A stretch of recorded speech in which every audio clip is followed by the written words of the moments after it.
প্রান্তীয় হাতীবান্ধা পাটগ্রামের সর্বস্তরের সকলকে পবিত্র ঈদুল আজহার শুভেচ্ছা জানাচ্ছি।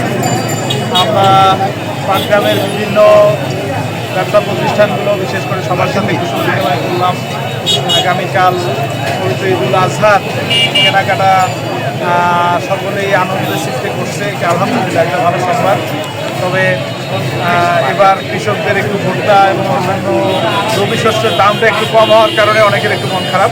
তো আমরা আশা করব যে আগামী দিনে ভুট্টা সহ সকল কৃষি পণ্যের দাম যেন সঠিকভাবে পায়, সেটার জন্য সরকার এবং সংশ্লিষ্ট সকলকে অনুরোধ করব।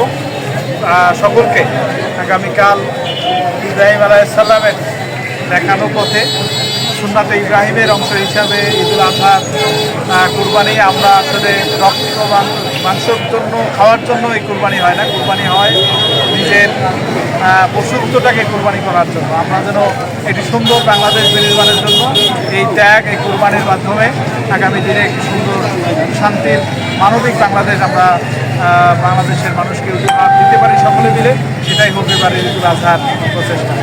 আবারও হাতীবান্ধা পাটগ্রামের সর্বস্তরের সকলকে ঈদের শুভেচ্ছা জানাচ্ছি। ঈদ মোবারক। আমার জন্য দোয়া করবেন, আমরা সবাই সবার জন্য দোয়া করি, আপনাদের জন্য দোয়া থাকবে। আসসালামু আলাইকুম ওয়া রাহমাতুল্লাহি ওয়া বারাকাতুহু। ধন্যবাদ।